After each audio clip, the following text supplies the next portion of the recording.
लेकर के चले, सागर के तट पर बैठे हैं, समुद्र का पानी पीने के लायक नहीं है। राम जी ने लखन को कहा, भाई लखन बड़ी जोर से प्यास लग रही है, जल की व्यवस्था की जाए।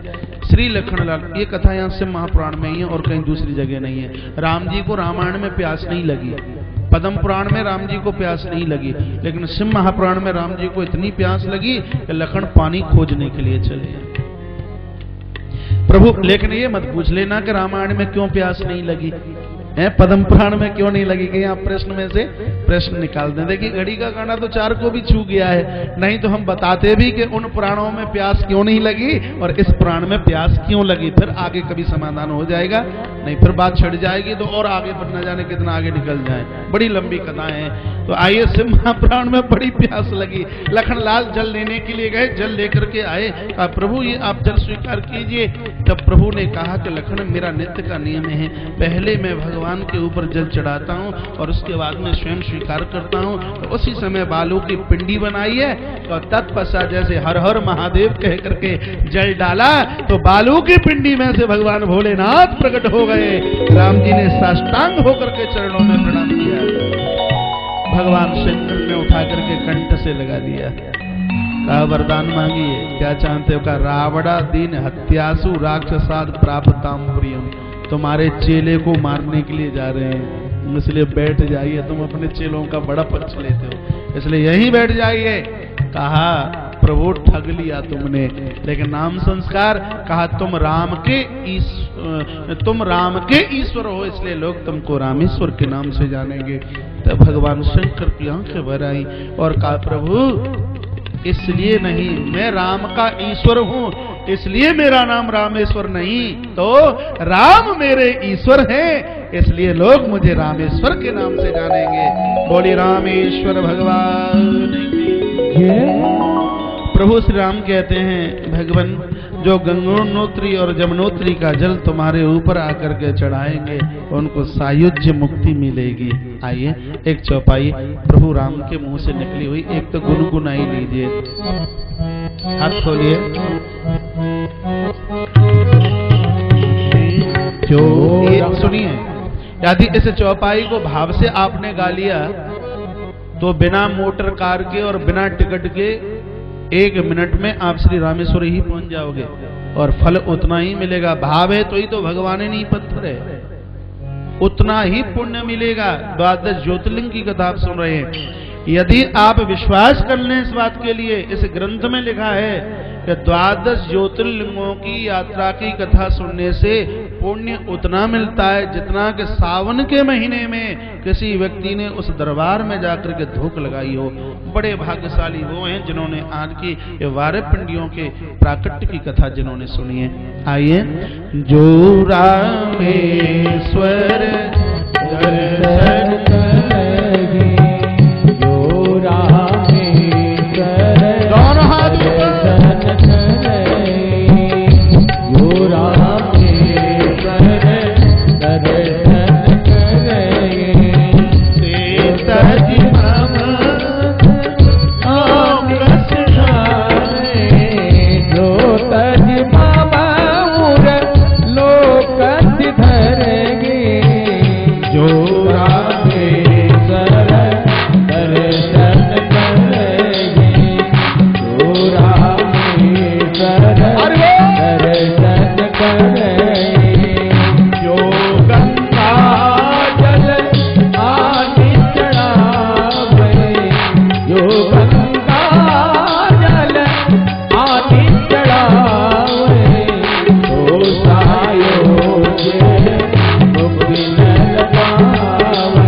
रामेश्वर प्रभु का दर्शन करते हैं सो सायुज, ऐसे लोगों को सायुज नाम की मुक्ति मिलती है।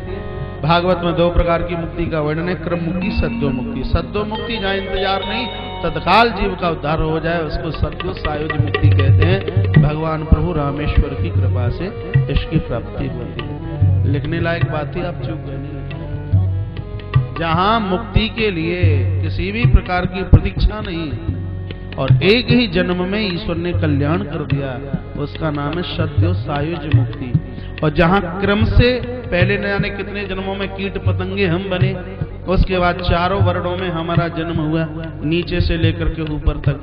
पहले कनिष्ठ, उसके बाद वैश्य, उसके बाद में क्षत्रिय, उसके बाद ब्राह्मण, ब्राह्मण के बाद संत, फिर शरीर छोड़ा और तब कहीं उद्धार हुआ, उसका नाम है क्रम मुक्ति।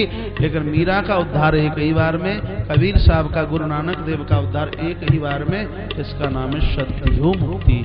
जब भगवान भक्त के ऊपर कृपा करता है, प्रतीक्षा नहीं होती, ऐसी सायुज मुक्ति भगवान रामेश्वर प्रभु की कृपा से मिलती है। आइए अब वारे में शिवलिंग, द्वादश ज्योतिर्लिंग में नाम है भगवान प्रभु घुश्मेश्वर। यहाँ लिखा है कि अभी तक यदि किसी व्यक्ति ने 1 मिनट की कथा न सुनी हो, और यदि वो भगवान प्रभु घुश्मेश्वर महादेव का चरित्र सुन लेते हैं, पूरे शिव महापुराण का महात्म्य उन लोगों की झोली में है। जितने भी कार्यकर्ता लोग इधर उधर कहीं भी घूम रहे हैं, वो सब अपनी अपनी जगह बैठ जाइए।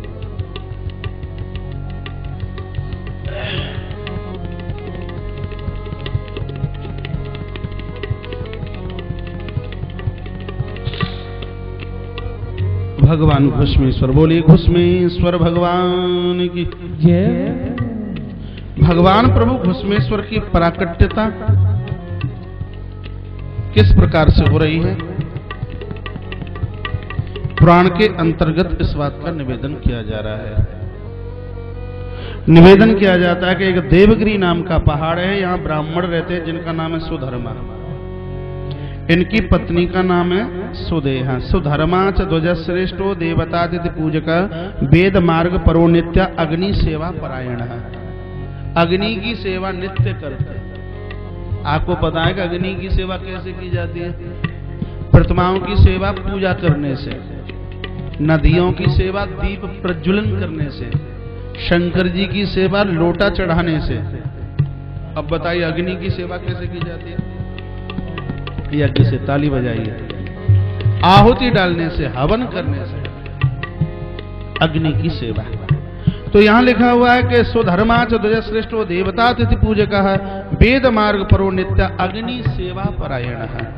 इनके 3 काम नित्य के हैं। हवन रोज करते हैं, अतिथि का पूजन करते हैं महाराज, और इनका तीसरा काम है ये वेदों का स्वाध्याय करते हैं। बड़े महान हैं वो, ये 3 काम रोज करते हो।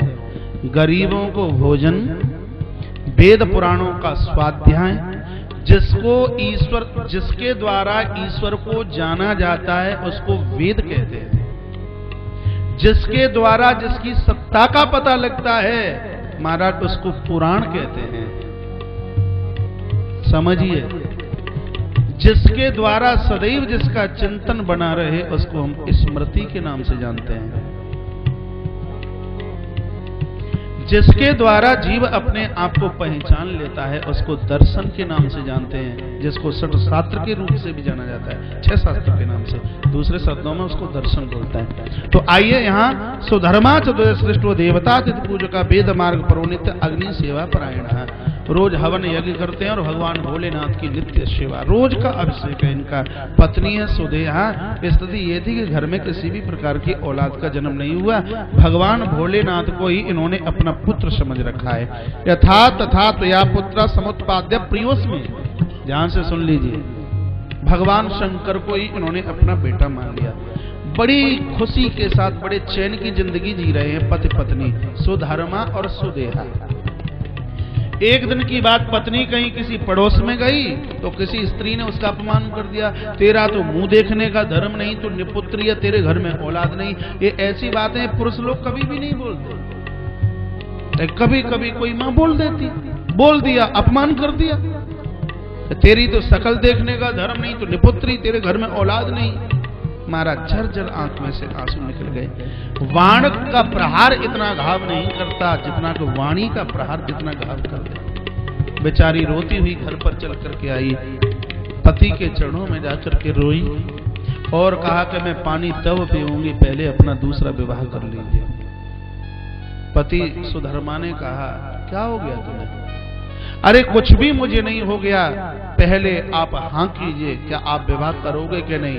नहीं, मैं मृत्यु को स्वीकार कर लूंगी। क्या बात है? पूरी बात बताई कि ऐसे ऐसे मेरा अपमान हुआ है, आप दूसरा विवाह कीजिए जिसके द्वारा पुत्र को जन्म देना है। पति की आंखें भर आई, का तू ही तो रोज कहा करती थी कि शंकर हमारे पुत्र हैं, और उस बात को भूल गई। बोलती है मैंने सब याद किया, मैं सब भूल गई, और मैं बोलती हूँ कि आप विवाह कर लीजिए। कहा मेरे भाग्य में औलाद का योग नहीं है। क्या प्रमाण है औलाद का योग नहीं? का भोलेनाथ के ऊपर में 2 फूल चढ़ाता हूं, एक लाल और एक पीला।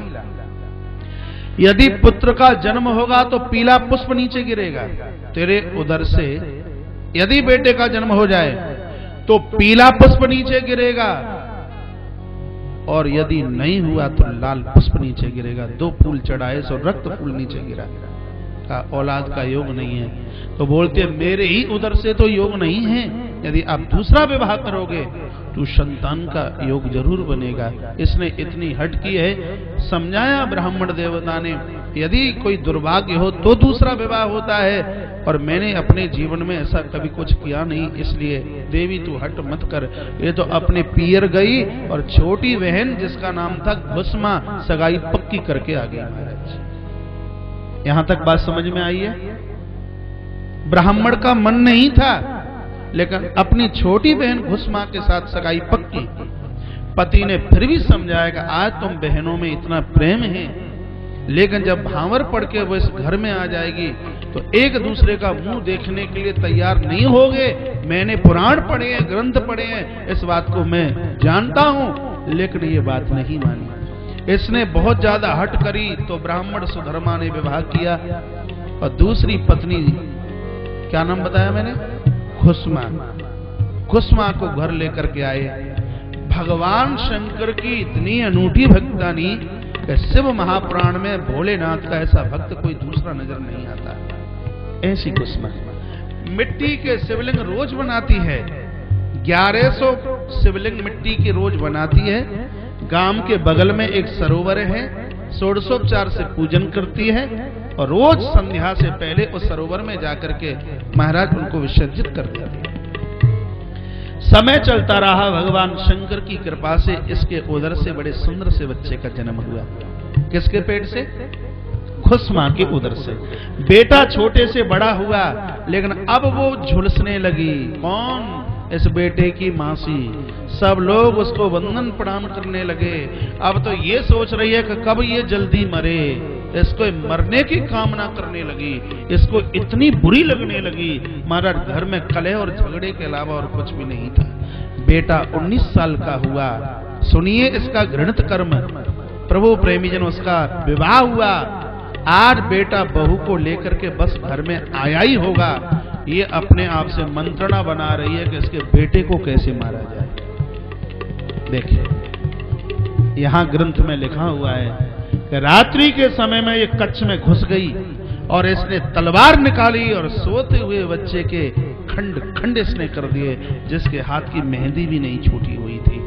उन टुकड़ों को लिया, इकट्ठा किया, और उसी सरोवर में फेंकने के लिए चली, जिस सरोवर में घुस्मा शंकर की पिंडियां बना करके विसर्जित करने के लिए जाती थी, उसी सरोवर में फेंक करके आ गई। रात निकली, प्रातः हुआ। माता घुस्मा तो नित्य की तरह भगवान शंकर के अभिषेक में बैठ गई, लेकिन जब प्रभात में इसकी पुत्र वधू जागी, पूरे कच्छ को लहूलुहान देखा, रक्त से भरा हुआ था। रो करके आई, दौड़ी है, पछाड़ खाई, और अपने सासू के चरणों में आकर के गिरी और कहा, मां किसी हत्यारे ने मेरे पति को खा लिया। तो घुस्मा ने क्या जवाब दिया? कहा, बेटी रोते नहीं, जिसको देने का अधिकार है उसको लेने का भी अधिकार है। ये घुस्मा के शब्द थे। जिसने दिया है तो उसको लेने का भी अपना पूर्ण अधिकार है। और उसी प्रेम के साथ में आराधना पूजा करती रही जैसे रोज करती थी। 2 बजे तक षोडशोपचार से इसने भगवान भोलेनाथ का पूजन किया, वंदन किया। आज बड़ी मस्ती से इसने आरती उतारी है, रोज से भी ज्यादा मस्ती है। भजन करने वाले लोग सुख को सुख, प्रभु प्रेमीजनों दुख को दुख नहीं समझते। दुख को ये तो बरसाती बादल समझते हैं, सुख को और यदि दुख आता है उसको भी सालिग्राम का चरणोदक समझते हैं भजनानंदी लोग। महापुरुषों की बस यही तो आन बान और शान है। महाराज दुख में भी वो वैसे और सुख में भी वो वैसे हैं। दुख उनको डगा नहीं सकता और सुख उनकी छाती को चौड़ा नहीं कर सकता। ये भक्त की, ये संत की पहचान है। बड़ी मस्ती के साथ आरती उतारी है। एक भी बार किसी को पूछा भी नहीं कि कैसे बच्चे की मृत्यु हुई। तत्पश्चात उन शंकर की पिंडियों का विसर्जन करने के लिए उसी सरोवर पर पहुंची और जैसे ही विसर्जन किया है, सरोवर को प्रणाम किया है और जब वापस आने लगी तो सरोवर के बीच में से इसका वो ही बेटा दौड़ता हुआ आ रहा है। कहता है माँ माँ माँ माँ। माँ ने पीछे मुड़ करके देखा, अपने लाडले पुत्र को छाती से लगा लिया। कहा बेटा तेरी तो मौत हो चुकी थी, तू कहां से आया? बेटे ने कहा माँ जब जब मौसी ने तलवार मेरे ऊपर उठाई तब उस समय कोई एक सांप वाला बाबा बीच में प्रकट होकर के अपने हाथ आगे कर देता था। जितने प्रहार हुए वो सब उस सर्प वाले बाबा के ऊपर हुए। वो सर्प वाला बाबा कौन था? भगवान शंकर। तब घुसमा की आंखें भर आई। कहा हे प्रभु, हे मेरे भोलेनाथ, आज अनाथ को तूने सनाथ कर दिया। तेरी कृपा को तो मैं कभी समझ ही नहीं पाई। जैसे आंख के प्रेमाश्रु जमीन पर गिरे तो वहां सरोवर के तट पर भगवान शंकर प्रकट हो गए। बोलिए शंकर भगवान की। भगवान शंकर ने घुसमा को अपने अंक से लगाया और कहा बेटी बहुत खुश हूं, बहुत खुश हूं, वरदान मांग ले। घुसमा की आंखें भर आई और कहा बाबा यदि किया गया अभिषेक आपका, अभी तक मैंने जितनी भी आपके नाम की पिंडियां बनाई, आपका पूजन किया, तो इसका फल मुझे इतना भी नहीं चाहिए। यदि आप वरदान देना चाहते हो तो मेरी बड़ी बहन के उन पापों को खत्म कर दीजिए जो इस बच्चे को मार करके उसको जो अपराध मिला, बस तुम उसको माफ कर दीजिए, क्षमा कर दीजिए। यदि मेरी बहन ऐसा नहीं करती होती तो ये बात कैसे सिद्ध होती कि अनाथों को भी भगवान विश्वनाथ सनाथ करते हैं। आज अबला को तुमने सबला कर दिया बाबा, तुम्हारे हम ऋणी हैं, तुमने परोपकार किया। भगवान से वही मस्तुस्थास्तु कहकर चलने लगे। तू माँ घुसमा रोई जाइए मत, जगत के कल्याण के लिए आप इस स्थान पर बैठ जाइए। और तब भगवान भोलेनाथ बोले तो और पिंडियों में तो भक्तों ने मेरा नाम रखा, लेकिन अब के मैं अपना नाम रखता हूँ। तेरा नाम है घुसमा और तेरी वजह से मैं प्रकट हुआ हूँ तो लोग मुझे समझेंगे काय नाम से। बोलिए घुसमेश्वर भगवान। बड़े बड़भागी वो लोग हैं जिन्होंने 12 ज्योतिर्लिंग यात्रा अपने जीवन काल में की है। अति सही महान है। व्यासपीठ निवेदन करती है मानवीय जीवन मिला है, समय निकालिए। समय होता नहीं फिर भी समय निकालिए और 12 ज्योतिर्लिंग यात्रा के लिए आप प्रस्थान कीजिए।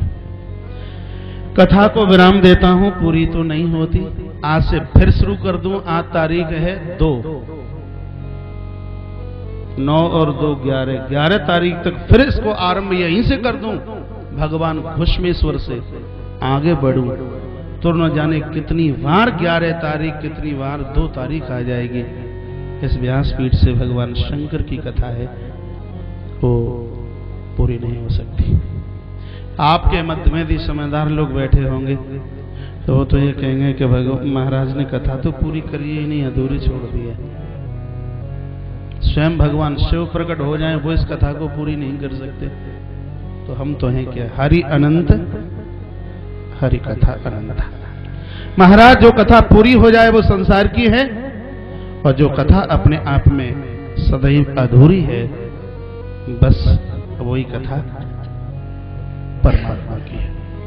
आइए कथा की संचित सूची 2 मिनट में आप सुन लीजिए, जिसका पूरा का पूरा फल आपको मिलने वाला है। और ये याद रखना, श्री शिव महापुराण में 464 अध्याय, 24,000 श्लोक हैं, 7 संहिताएं हैं। पहली संहिता इससे पहले महात्म्य जिसमें 7 अध्याय, ये सुन लीजिए पूरा फल आपके पास है। महात्म्य में 7 अध्याय और 373 श्लोक हैं। कितने? 373। उसके बाद में विद्येश्वरी संहिता। विद्येश्वरी संहिता में महाराज भगवान शंकर की पिंडी कैसे प्रकट हुई, पूजन किस प्रकार से हुआ, ओमकार का महत्व क्या है, कौन सा शिवलिंग बनाकर और उसका पूजन करने से व्यक्ति को क्या मिलता है, भगवान शंकर की पूजा किस प्रकार से करनी चाहिए, षोडशोपचार और पंचोपचार दोनों विधियों का वर्णन किया गया। और उसके तत्पश्चात प्रभु प्रेमीजनों विलोपत्र महात्म्य, रुद्राक्ष महात्म्य, भस्म और शिव नैवेद्य महात्म्य का वर्णन इसी विद्येश्वरी संहिता में किया गया, जिसमें 25 अध्याय और 1540 श्लोक। तत्पश्चात दूसरी संहिता रुद्र संहिता, जिसके 5 खंड, पहला सृष्टि खंड, दूसरा सती खंड, तीसरा पार्वती खंड, चौथा कुमार खंड और 5वां महाराज वो युद्ध खंड। सबसे पहले रुद्र संहिता के सृष्टि खंड में इस दुनिया को बनाने वाला कौन था, परम ज्योति में से भगवान महेश्वर और महेश्वर के ही हृदय से मातु दुर्गा, और इन दोनों के माध्यम से पृथ्वी पर नारायण ब्रह्मा और भगवान रुद्रदेव की प्राकट्यता हुई। ऐसी तमाम कथाएं पूर्व में आपने ये सुनी हैं। भगवान कैलाशपति कैसे बने, उसके पूर्व में यज्ञदत्त ब्राह्मण की कथा और उसके पुत्र गुणनिधि की कथा, और उसके तत्पश्चात वही बालक वही श्रवण, दूसरे शब्द में जिसको कुबेर के नाम से जाना गया, कुबेर को भगवान भोलेनाथ ने अपना मित्र बनाया, इसको अलकापुरी का अधिपति, और अलकापुरी की जो राजधानी थी कैलाश, कैलाश पर भगवान विश्वम्भर आकर के बैठे, इसलिए उन्हीं को कैलाशपति के नाम से रुद्र संहिता के प्रथम सृष्टि खंड में माना जाना गया। द्वितीय खंड है सती खंड। सती खंड में दक्ष के द्वारा कामदेव का जन्म, रति का जन्म और प्रभु प्रेमी जनों, और तत्पश्चात दक्ष के यहाँ किस प्रकार से माता सती का आविर्भाव हुआ, और माता सती का भगवान शिव के साथ, भोलेनाथ के साथ किस प्रकार से विवाह हुआ, और उसके तत्पश्चात पिता के यज्ञ में कैसे अपने शरीर को छोड़ा। ऐसी तमाम कथाएं, जहाँ पीठों का भी जन्म हुआ, ऐसी सती खंड में इस कथा का वर्णन किया गया। उसके बाद पार्वती खंड। पार्वती खंड में मैना के पूर्व का वर्णन, हिमाचल के पूर्व जन्म की कथा का वर्णन, और घर में पार्वती का जन्म, पार्वती की तपस्या, और तत्पश्चात प्रभु प्रेमी जनों मंगल भौम का प्राकट्य, और फिर आगे तारकासुर का जन्म, और उसके बाद शंकर की समाधि, और उसके तत्पश्चात कामदेव का विध्वंसित होना, और उसके बाद भगवान शिव का दुल्हा बनकर कैलाश हिमालय के यहाँ जाना और जगदम्बा का वर्ण करना, पार्वती खंड पूरा। उसके बाद कुमार खंड। कुमार खंड के आरंभ में ज्ञान भक्ति वैराग्य माया जीव और ब्रह्म का वर्णन सविस्तार पूर्वक, और उसके तत्पश्चात बालक कुमार कार्तिकेय का जन्म, उनके जन्म की कथा पूरे सविस्तार पूर्वक, तारकासुर का उद्धार, और उसके तत्पश्चात महाराज कार्तिकेश्वर महादेव की स्थापना और इनका वंदन पूजन करने का महात्म्य। ऐसी तमाम कथाएं। उसके तत्पश्चात तारकासुर के पुत्र विद्युन्माली आदि, और उनको समाप्त करने के लिए भगवान त्रिपुरारी का प्राकट्य, त्रिपुर दहन की कथा सविस्तार पूर्वक सुनाई गई, और इसके माध्यम से पाशुपति व्रत की व्याख्या का सविस्तार पूर्वक वर्णन किया गया। उसके तत्पश्चात महाराज जलंधर की कथा, कभी किसी जन्म में वो शंखचूड़ भी बनता है, जहां बताया जाता है मातु राधा का सगा भाई जिसका नाम श्रीधामा था, राधा के अभिशाप के कारण महाराज इसको पृथ्वी पर आकर के राक्षस शंखचूड़ बनना पड़ा, और इसके अभिशाप के कारण राधा और कृष्ण का वियोग हुआ। ऐसी तमाम कथाएं इसी ग्रंथ के अंतर्गत हैं। शंखचूड़, कभी जलंधर वही कभी शंखचूड़, और वहां से सालिग्राम भगवान की प्राकट्यता, सालिग्राम की पूजा का महत्व, ये आपने सुना। उसके तत्पश्चात प्रभु प्रेमी जनों युद्ध खंड में आगे उषा अनिरुद्ध चरित्र है, बहुत विस्तार से इस कथा का वर्णन किया गया। आइए तत्पश्चात शतरुद्र संहिता। शतरुद्र संहिता में प्रभु प्रेमी जनों ऐसी तमाम कथा, जहाँ स्वयंभू भगवान जमीन फाड़ फाड़ कर किस प्रकार से प्रकट हुए हैं, इस शतरुद्र संहिता में 42 अध्याय और 2188 श्लोक हैं। महाराज तत्पश्चात कोटि रुद्र संहिता। कोटि रुद्र संहिता में ऐसी विशाल काय कथाओं का वर्णन किया गया, जहां अकाल मृत्यु दूर करने के कुछ नियमों का वर्णन किया गया। प्रभु प्रेमी जनों, यहाँ इसी कोटि रुद्र संहिता में भगवान के 112 अवतारों का वर्णन किया गया। इसी में अर्जुन और भगवान शंकर का युद्ध, शिवजी से अर्जुन को वर प्राप्ति, अर्जुन को द्वैत वन में श्री कृष्ण के दर्शन, ऐसी तमाम कथाओं का वर्णन इसी में किया गया। प्रभु प्रेमी जनों, आइए उसके तत्पश्चात पंचम संहिता है जिसका नाम है उमा संहिता। इसमें सबसे पहले उमा संहिता में जब भगवान श्री कृष्ण के यहाँ कोई संतान नहीं हुई तो जामवंती के उदर से एक बेटा का जन्म हुआ जिसका नाम हुआ सांब। उपमन्यु ने भगवान श्री कृष्ण को शिष्य के रूप में स्वीकार किया और एक मंत्र दिया और उस मंत्र का जामवंती ने जप किया, उसके माध्यम से पुत्र सांब की प्राकट्यता की कथा का वर्णन किया गया। तत्पश्चात भगवान श्री कृष्ण के तप से शिव पार्वती द्वारा इच्छित वरदान और प्रभु प्रेमी जनों, भगवान प्रभु राम को रावण के मारने की विधि का वर्णन किया गया। ये कथा आप सुन नहीं पाए, वो राम कथा के माध्यम से आपने कई बार सुन रखा है। जिस समय रावण मर नहीं रहा था, जिस मस्तिष्क को काटा जाता है, मस्तिष्क निकल करके सामने आ जाए, उस समय प्रभु राम बड़े अधीर हो रहे थे और तब उस भावी युद्ध में भगवान शंकर और पार्वती दोनों के दोनों आकर के प्रकट हुए और एक दिव्य मंत्र दिया। उस मंत्र के प्रभाव के द्वारा, मंत्र कौन सा दिया? आदित्य हृदय स्तोत्र। ध्यान से सुनिए, उसकी पूरी व्याख्या का यहाँ वर्णन और उसके दिव्य प्रभाव के द्वारा रावण के उद्धार की कथा। तत्पश्चात शिव माया के प्रभाव का वर्णन। तत्पश्चात सनत कुमारों द्वारा व्यास जी को महापातकों का वर्णन, कौन सा काम करने से व्यक्ति को कौन सा अपराध लगेगा, कौन सा पुण्य करने से व्यक्ति को क्या मिलेगा, ऐसी तमाम कथाओं का वर्णन किया। उसके बाद नरक भेद निरूपण, कौन सा काम करने से व्यक्ति को कौन सा नरक मिलता है, ऐसी तमाम कथाओं का वर्णन किया। उसके बाद दान के प्रभाव से नरकों से मुक्ति, इस कथा का वर्णन। उसके तत्पश्चात तर्पण तथा तपस्या के महात्म्य का वर्णन। आप 1 घंटा बैठकर हरे राम राम राम हरे हरे, हरे कृष्ण कृष्ण कृष्ण हरे हरे, ये जप करने से क्या मिलता है, अपने पुरखों के लिए श्राद्ध करने से क्या मिलता है, यही की कथा है कि जिनके पुरखे, जिनके पितर रूठे हैं, उनके ऊपर देव कभी कृपा नहीं कर सकते। देवताओं की कृपा के लिए श्राद्ध पक्ष में अपने पितरों के लिए पिंडदान कीजिए, उनको अर्घ दीजिए। ऐसी तमाम कथाओं का वर्णन महाराज यहाँ किया गया। ब्रह्मांड के स्वरूप का वर्णन किया गया। सूर्यादि ग्रहों की स्थिति तथा जनलोक का वर्णन किया। कौन सा ग्रह कितनी दूरी पर स्थापित है, पृथ्वी से 10,000 योजन ऊपर अंतरिक्ष और उससे 10,000 योजन महाराज चंद्रमा नाम का ग्रह, उससे और 10,000 योजन मंगल नाम का ग्रह महाराज, उससे 25,000 योजन महाराज शुक्र नाम का ग्रह है और उससे 1,00,000 योजन ऊपर शनि नाम का ग्रह है। इस प्रकार से कौन सा ग्रह है, कहां कौन से स्थान पर स्थापित है, ऐसी कथा का वर्णन किया गया। तत्पश्चात कर्मों के अनुसार व्यक्ति को किस प्रकार से पृथ्वी पर जन्म लेने का सौभाग्य प्राप्त होता है, अगला जन्म हमारे कर्मों के ऊपर टिका हुआ है, इस सिद्धांत का वर्णन किया गया। तत्पश्चात देह की उत्पत्ति कैसे होती है, उसके तत्पश्चात मृत्यु का जन्म किस प्रकार से हुआ, मृत्यु को भी कोई जन्म देने वाला है, मृत्यु का कैसे जन्म हुआ और इस मृत्यु को लोग कैसे जीत सकते हैं, ये इसी संहिता की कथा है।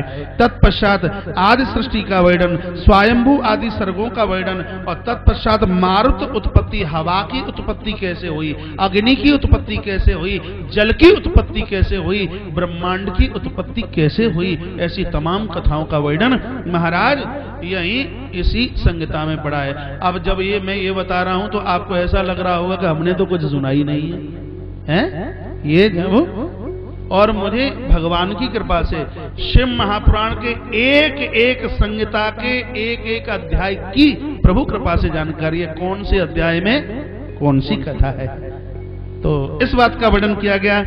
तत्पश्चात कश्यप के घर में जो देवियां प्रकट हुई हैं उनकी संतानों का वर्णन किया गया। उसके तत्पश्चात 14 मनवंतरों का वर्णन किया, 14 मनवंतरों का वर्णन, 14 भुवनों का वर्णन किया। अतल बितल सुतल तलातल रसातल पाताल जन तप मेहर सत्य और धर्म लोग, 7 पृथ्वी के नीचे और 7 पृथ्वी के ऊपर, ऐसे 14 भुवनों का वर्णन किया। और उसके तत्पश्चात अश्वनी कुमारों का वर्णन किया। फिर मनुजी महाराज के 9 पुत्रों का वर्णन किया। उसके तत्पश्चात सत्यव्रत और और उनके घर में त्रिशंकु के यहाँ हरिश्चंद्र समो राजा न भूतो न भविष्यति, और उनके घर में रोहित आदि महाराज। इस तमाम कथाओं का वर्णन किया गया। सगर की 2 स्त्रियों का वर्णन किया गया है, जहां आगे चल करके श्री भगीरथ जी महाराज और उनके द्वारा गंगा की उत्पत्ति का वर्णन इसी संहिता में किया गया है। तत्पश्चात 7 व्याधों के मोक्ष का वर्णन किया। बड़ी सुंदर कथा थी, लेकिन क्या करूं, समय नहीं मिला। 7 व्याधों की कथा का वर्णन भगवान शंकर की कृपा से इन 7 बहेलियों का उद्धार किस प्रकार से हुआ, ऐसी कथा का वर्णन किया गया। तत्पश्चात माता सत्यवती के उदर से भगवान वेद व्यास का जन्म कैसे हुआ, टापू के बीच पर ही क्यों प्रकट हुए, ऐसी तमाम कथाओं का वर्णन किया गया।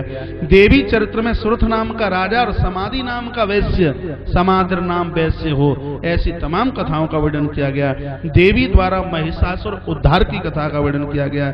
चंड मुंड सुम निशुम धूम लोचन तथा रक्त बीज के उद्धार का वर्णन किया गया।